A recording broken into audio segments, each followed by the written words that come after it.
Hello everyone, कैसे आप सब लोग। Welcome you to study point JK. Myself Shoaib. Guys, जैसा स्क्रीन पे रीड कर पा रहे हो, आज हमारा कंप्यूटर का मॉक टेस्ट रहेगा। ठीक है, टेलीग्राम पे मैंने आपको अनाउंस कर दिया था कि जो है आप एक दिन में अच्छे से रिवाइज कर ले, उसके बाद हम कंप्यूटर पे मॉक टेस्ट ले लेंगे। तो आपके सामने यहाँ पे चीज़ें रही। ठीक है, तो वीडियो स्टार्ट करने से पहले ये भी बता दूँ, मेक श्योर हो जाए कि आपने इस चैनल को सब्सक्राइब करके रखा हुआ है, ताकि हमारे एंड से जो भी इंपॉर्टेंट वीडियो आती है उसका नोटिफिकेशन आपको मिल जाए। तो यहाँ पे बात करेगा इस फर्स्ट क्वेश्चन की। तो फर्स्ट क्वेश्चन आपका कह रहा था word computer has been derived है यहाँ पे। ठीक है, the word computer has been derived from which of the following language. Greek, English, Hindi या लेटिन, बताएं किस लैंग्वेज से आपका वर्ड कंप्यूटर ड्राइव है। ये आपको पता होना चाहिए। तो यहाँ पे जो इसका राइट आंसर है वो रहेगा आपका डी, लेटिन। ठीक है, लेटिन लैंग्वेज से आपका वर्ड कंप्यूटर ड्राइव है। ठीक है, उसके बाद बात करें यहाँ पे सेकंड क्वेश्चन की।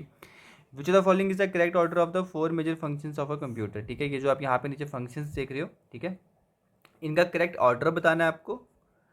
तो ए ऑप्शन में यहाँ पे process, output, input, storage. B में है यहाँ पे आपका इनपुट, आउटपुट, प्रोसेस, स्टोरेज आपका। उसके बाद सी में आप यहाँ पे देख सकते हो process, storage, input, output. D में आपका इनपुट, प्रोसेस, आउटपुट और स्टोरेज। बताएं यहाँ पे इन ऑप्शंस में से करेक्ट ऑर्डर क्या रहेगा। आप एलिमिनेशन अप्रोच से भी जा सकते हो। ठीक है, एलिमिनेशन अप्रोच से करोगे तो यहाँ पे देखिए ए में सबसे पहले आपका प्रोसेस है, एलिमिनेट हो गया। ठीक है, बी में इनपुट है तो रहने दें, सी में प्रोसेस है तो ये भी एलिमिनेट हो गया, क्योंकि प्रोसेसिंग सबसे पहले थोड़ी होती है। ठीक है, सबसे पहले इनपुट होता है। उसके बाद बी को रीड करें, सबसे पहले इनपुट है, उसके बाद यहाँ पे देख लिया आउटपुट है, इनपुट के बाद ही आउटपुट है तो ये भी एलिमिनेट कर लें। डी में देख लें इनपुट है, उसके बाद यहाँ पे प्रोसेस है, उसके बाद आउटपुट है, उसके बाद स्टोरेज है। बिल्कुल यही करेक्ट ऑर्डर रहेगा। ठीक है, सबसे पहले आपका इनपुट होता है, उसके बाद जो है आपका प्रोसेस होता है, उसके बाद आपका आउटपुट होता है, उसके बाद आपका स्टोरेज होता है। ठीक है, यही यहाँ पे ऑर्डर रहेगा, ये आपको पता होना चाहिए। उसके बाद बात करें यहाँ पे थर्ड क्वेश्चन की। Which among the following cycle consist of input, processing, output and storage as its constituent. A processing, B output, C input, D storage, E data. अभी हमने यहाँ पे देखा, यही ऊपर इस सेकंड क्वेश्चन में हम चीज़ें रीड कर रहे थे। ठीक है ना, तो यहाँ पे थर्ड क्वेश्चन में भी आपसे इसी रिलेटेड ही पूछा गया है। तो बताएं यहाँ पे कौन से साइकिल में जो है आपको input, process, output and storage उसके कॉन्स्टिट्यूएंट्स देखने को मिलते हैं। ठीक है, इसका जो राइट आंसर होगा गाइज वो है आपका ऑप्शन ई, यानी कि डाटा। ठीक है, डाटा प्रोसेसिंग साइकिल में ही आपको इनपुट, प्रोसेस, आउटपुट और स्टोरेज देखने को मिलता है। ठीक है, उसके बाद फोर्थ क्वेश्चन है आप यहाँ पे, dash is data that has been organised and presented in a meaningful fashion. Okay, A process, B software, C storage, D यहाँ पे इंफॉर्मेशन। ओके, बताओ यहाँ पे इसका राइट आंसर क्या होगा।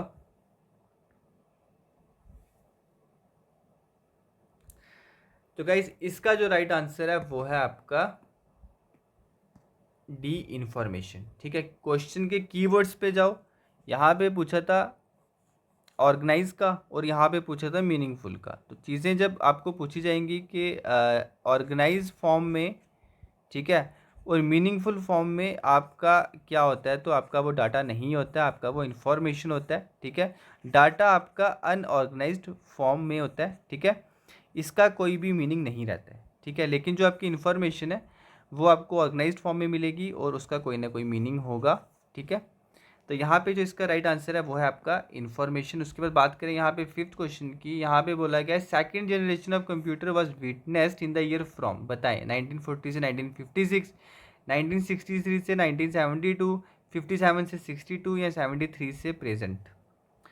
सेकंड जनरेशन ऑफ कंप्यूटर का यहाँ पे टाइम पीरियड पूछा गया है, तो ये भी आपको पता होना चाहिए। ठीक है, ये अलग अलग सोर्सेज पे आपको डिफरेंट डिफरेंट देखने को मिलेगा, लेकिन एक आपको एक आइडिया होना चाहिए कि इतने से लेके इतने तक हमारा ये जनरेशन है कंप्यूटर का।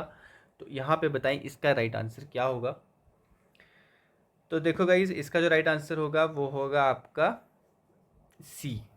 ठीक है, ए ऑप्शन की यहाँ पे बात करें 1940 से 56, तो ये जो आप टाइम पीरियड देख रहे हो ये आपका है फर्स्ट जनरेशन का। ठीक है, यहाँ पे 63 से लेके 72 आप ये जो टाइम पीरियड देख रहे हो ये आपका थर्ड जनरेशन। ठीक है, उसके बाद 57 से 62 की बात करें तो यहाँ पे ये रहेगी आपकी सेकंड जनरेशन ऑफ कंप्यूटर्स, ठीक है। इसी तरह यहाँ पे 73 से लेके प्रेजेंट ये है आपकी फोर्थ जनरेशन ऑफ कंप्यूटर, ठीक है ना। उसके बाद यहाँ पे 6th क्वेश्चन है आपका, एनालिटिकल इंजन डेवलप्ड बाय, बताएं किसने डेवलप करा था। चार्ल्स बेबेज ने करा था, एलन ट्यूरिंग, डैनी रिची या ब्लाइस पास्कल, किसने जो है आपका एनालिटिकल इंजन डेवलप करा था, ठीक है।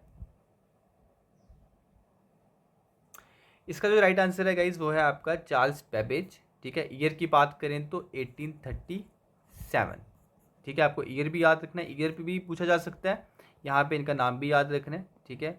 और क्या डेवलप कर रहा था ये भी आपको पता होना चाहिए। उसके बाद बात करें यहाँ पे 7th क्वेश्चन की, PCs are considered fourth generation and contain what, information, data, vacuum tube, microprocessor या ट्रांजिस्टर्स, बताएं यहाँ पे इसका राइट आंसर क्या होगा, ठीक है।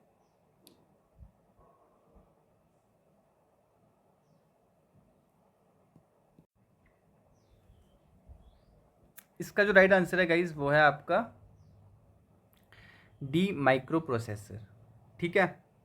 अगर यहाँ पे पूछा गया होता आपको किसका, फर्स्ट जनरेशन का बताएं, ठीक है। अगर आपको पूछा गया होता फर्स्ट जनरेशन का बताएं तो फिर जो है आपका आंसर क्या होता, ठीक है। अगर फर्स्ट जनरेशन का पूछा गया होता फिर इसका आंसर होता वैक्यूम ट्यूब्स, ठीक है। इसी तरह बताएं सेकंड जनरेशन का अगर पूछा गया होता तो फिर इसका आंसर क्या होना था। सेकंड जनरेशन में जो है आपके ट्रांजिस्टर्स यूज हुए थे एज अ स्विचिंग डिवाइस, ठीक है ना। इसी तरह यहाँ पे थर्ड जनरेशन का पूछा गया होता तो आईसीज, ये भी आपको पता होना चाहिए, ठीक है ना। थर्ड जनरेशन का आईसीज आ गया as a switching device. Fourth generation का यहाँ पे क्वेश्चन था तो माइक्रो प्रोसेसर यहाँ पे जो है इसका राइट आंसर हो जाएगा, ओके। उसके बाद यहाँ पे देख लें 8th क्वेश्चन कह रहा है विच of the following is a metal plastic case that holds all the physical part of a computer, system unit, CPU, main frame, platform या माइक्रो प्रोसेसर, बताएं यहाँ पे इसका राइट आंसर क्या होगा। तो गाइस इसका जो राइट आंसर होगा वो होगा आपका ए, सिस्टम यूनिट कहते हैं, ठीक है। जो आपका मेटल या प्लास्टिक केस आप कह सकते हो जिसमें आपके कंप्यूटर के सारे जो हैं फिजिकल पार्ट्स रहते हैं ना, उसको आप यहाँ पे क्या कहते हैं, सिस्टम यूनिट, ठीक है। उसके बाद यहाँ पे देख लिया 9th क्वेश्चन क्या कह रहा है, the part of computer that coordinates all its functions is called, उसको क्या बोलते हैं, ठीक है। ROM program, system board, arithmetic logic unit, उसके बाद कंट्रोल यूनिट, बताएं यहाँ पे। तो जो कंप्यूटर का पार्ट अपने सारे फंक्शंस को कोऑर्डिनेट करता है तो उसको हम क्या बोलते हैं, उसको हम बोलते हैं कंट्रोल यूनिट, ठीक है। तो बात करेंगे यहाँ पे अर्थमेटिक लॉजिक यूनिट की, तो वो आपका क्या करता है, जितने भी आपके मैथमेटिकल ऑपरेशन होते हैं, जितने भी आपके जो है लॉजिकल फंक्शन होते हैं उसको परफॉर्म करता है अर्थमेटिक लॉजिक यूनिट, ठीक है। अब यहाँ पे बताएं 10th का आंसर क्या है, which is not an integral part of computer, CPU, mouse, monitor या यूपीएस, ठीक है। बताएं इनमें से कौन सा इंटेग्रल पार्ट नहीं है, नॉट पूछा गया यहाँ पे, सीपीयू, माउस, मॉनिटर, यूपीएस, बताएं इसका राइट आंसर क्या होगा। तो इसका जो राइट आंसर है वो है आपका डी, यूपीएस, ठीक है। ये आपका कंप्यूटर का इंटेग्रल पार्ट नहीं है। 11th क्वेश्चन है यहाँ पे, व्हाट टाइप ऑफ डिवाइस है कंप्यूटर माउस, बताएं किस तरह की डिवाइस है आपका कंप्यूटर जो माउस है, ठीक है। स्टोरेज, आउटपुट, इनपुट, इनपुट और आउटपुट, ये यहाँ पे सॉफ्टवेयर, बताएं। इजी क्वेश्चन है। इसका जो राइट आंसर है वो है आपका सी, इनपुट, ठीक है। आपका जो कंप्यूटर माउस है वो एक इनपुट डिवाइस है, ठीक है। उसके बाद 12th क्वेश्चन है यहाँ पे, first mouse was built by, बताएं डॉगलेस एंगलबार्ट, विलियम इंग्लिश, ओनियल कॉगर, उसके बाद नन ऑफ दिस। यहाँ पे बताएं फर्स्ट माउस को किसने यहाँ पे बिल्ड किया था। इसका जो राइट आंसर है गाइज वो है आपका ए, डॉगलेस एंगलबार्ट, ये आपको पता होना चाहिए, ठीक है। उसके बाद यहाँ पे बताएं 13 का आंसर क्या होगा। 13 क्वेश्चन कह रहा है यहाँ पे, dash memory in a computer is where information is temporary stored while it is being accessed और work on by the processor, ठीक है। यहाँ पे टेम्परेरी स्टोरेज की बात करी गई है, कीवर्ड पे आए, टेम्परेरी स्टोरेज की बात करी गई है। लॉजिकल, सेकेंडरी, रोम या रैम, बताएं टेम्परेरी डाटा आपका कहाँ पे स्टोर होता है। इसका जो राइट आंसर है गाइस वो है आपका डी, रैम, ठीक है। रैम में आपका डाटा जो है वो टेम्परेली स्टोर्ड होता है, ये आपको पता होना चाहिए। उसके बाद बात करेंगे अगर हम यहाँ पे रोम की, ठीक है। रोम में आपका परमानेंटली स्टोर होता है, ठीक है। अगर आपका कंप्यूटर वहाँ पे पावर ऑफ भी हो जाता है ना उसका, तब भी जो आपका डाटा है वो रोम में सेव रहेगा। लेकिन अगर आपका कंप्यूटर ऑफ हो जाता है तो रैम में जो भी डाटा है वो नहीं वहाँ पे सेव रहेगा, ठीक है। तो उसके बाद यहाँ पे देख ले 14 क्वेश्चन कह रहा है why RAM is so called, ठीक है। ए आपका यहाँ पे because it is read and write memory, B है यहाँ पे because it is volatile memory, C है आपका यहाँ पे because it can be selected directly for storing and retrieving data and instruction for any location of chip, D है आपका यहाँ पे because it is a non volatile memory, ठीक है। बताएं यहाँ पे इसका राइट आंसर क्या होगा। अभी मैंने आपको बताया जो आपका रैम है यहाँ पे ये होता है आपका वोलाटाइल मेमोरी, यानी कि रैम में जो है आपका डाटा वो टेम्परेली स्टोर होता है, ठीक है। वोलाटाइल मेमोरी, टेम्परेरी, ये एक दूसरे के साइनोनियम है, ठीक है। उसके बाद यहाँ पे देख ले 15 क्वेश्चन कह रहा है the difference between memory and storage is that memory is dash and storage is dash. Difference पे बताना है आपको यहाँ पे, ठीक है। Temporary, permanent, permanent temporary, slow fast, या नॉन वोलेटाइल या वोलेटाइल। बताएं यहाँ पे क्या डिफरेंस है आपका मेमोरी और स्टोरेज, ठीक है।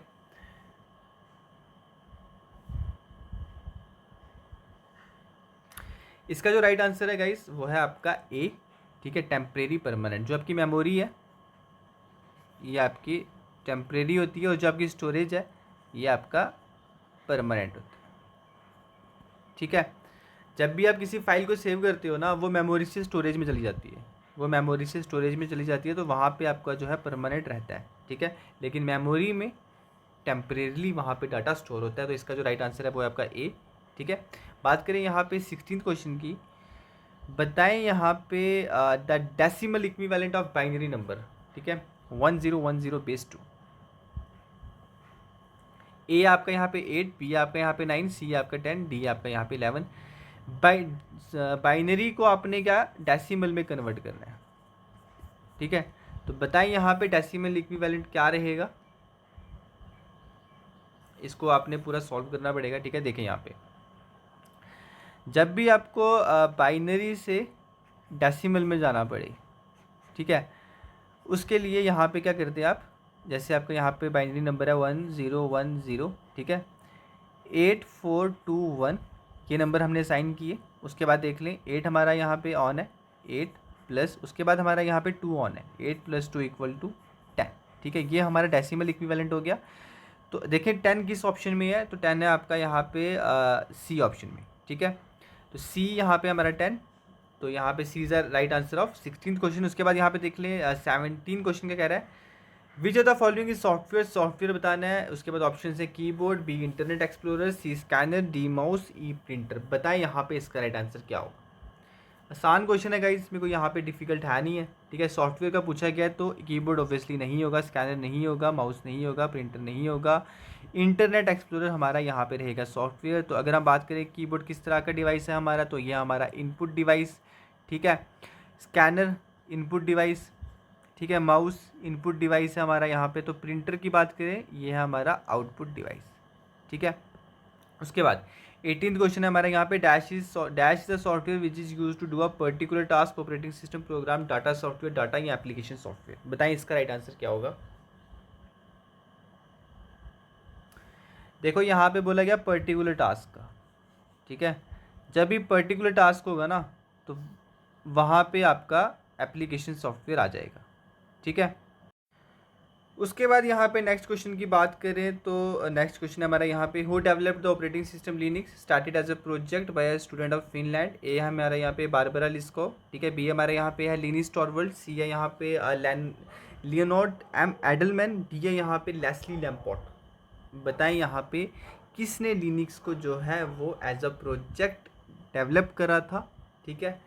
फिनलैंड के स्टूडेंट थे।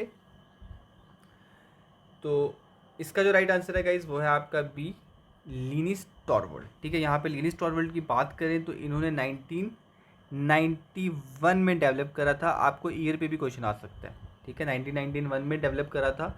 अब मुझे बताओ आपका लिनिस जो है यहाँ पे ये ओपन सोर्स सॉफ्टवेयर है या आपका ये क्लोज सोर्स सॉफ्टवेयर है, ठीक है। लिनक्स है गाइज आपका ओपन सोर्स सॉफ्टवेयर। इसी तरह अगर हम और एग्जांपल्स की बात करेंगे तो उसमें आ जाएगा आपका एंड्रॉइड, ठीक है। उसमें आ जाएगा आपका फ्री BSD, ये आपको एग्जांपल याद रखनी है, इस पर भी क्वेश्चन आ सकता है, ठीक है। उसके बाद यहाँ पे आपका आ जाएगा मोज़िला फायरफॉक्स, ठीक है। इसी तरह आपका आ जाएगा VLC मीडिया प्लेयर, ये कुछ जो है पॉपुलर एग्जांपल्स हैं, ठीक है ना। तो ये भी आपको याद रखना है, ओके। तो उसके बाद हाँ, यहाँ पे ओपन सोर्स सॉफ्टवेयर बोल रहा हूँ मैं। ओपन सोर्स सॉफ्टवेयर क्या होता है? ओपन सोर्स सॉफ्टवेयर वो होता है जिसका सोर्स कोड जो है वो अवेलेबल रहता है यूज़र्स के पास, ठीक है, ताकि वो जो है डेवलपर को किसी भी तरह का जो अगर मॉडिफिकेशन सजेस्ट करना चाहते हैं तो वो कर सकते हैं, ठीक है। तो क्लोज सोर्स सॉफ्टवेयर में ऐसा नहीं होता है, डेवलपर के पास ही सारे राइट्स होते हैं, ठीक है। ये डिफरेंस होता है ओपन सोर्स और क्लोज सोर्स का। 20 क्वेश्चन की बात करें अगर, विच among the following is not a mobile operating system, यहाँ पे बताना है नीचे दिए गए ऑप्शंस में से कौन सा मोबाइल ऑपरेटिंग सिस्टम नहीं है। ए है आपका यहाँ पे एंड्रॉयड, बी है आपका यहाँ पे सफारी, सी सिम्बियन, डी iOS, ई ब्लैकबेरी। बताएं कौन सा आपका मोबाइल ऑपरेटिंग सिस्टम नहीं है, नॉट पे यहाँ पे ध्यान देना, ठीक है। तो एंड्रॉयड आपका एक मोबाइल ऑपरेटिंग सिस्टम है। उसके बाद यहाँ पे देख लीजिए सिम्बियन, आपका ये भी मोबाइल ऑपरेटिंग सिस्टम है। iOS भी मोबाइल ऑपरेटिंग सिस्टम है, ब्लैकबेरी भी है। बट यहाँ पे सफारी की बात करें तो ये आपका वेब ब्राउज़र है, ना कि ऑपरेटिंग सिस्टम, ठीक है ना। सफारी आपका वेब ब्राउज़र है, ठीक है। डेवलप किसने करा हुआ है? एप्पल ने, डेवलप्ड बाय एप्पल, ठीक है। यहाँ पे ये थे आपके 20 क्वेश्चंस। तो आपने बताना है अब कमेंट सेक्शन में कि 20 में से जो है आपके कितने करेक्ट हुए, ठीक है। यहाँ पे अगर आपने अच्छा स्कोर किया तो मान के चलो कि इसी लेवल के क्वेश्चन जो है आपको एग्ज़ाम में भी देखने को मिलेंगे, ठीक है। बाकी नेक्स्ट चीज़ें हमारे एंड से क्या रहेंगी, टेलीग्राम चैनल पे हम अनाउंस कर देंगे, वहाँ पे ज्वाइन हो जाना, ओके। तो इस वीडियो में इतना ही। कैसी लगी वीडियो लाइक करके बताना गाइस, लाइक ज़रूर किया करो सो दैट जो है हमारा कंटेंट बाकी कैंडिडेट्स तक भी पहुँचे, ठीक है। तो थैंक यू गाइस, बाय।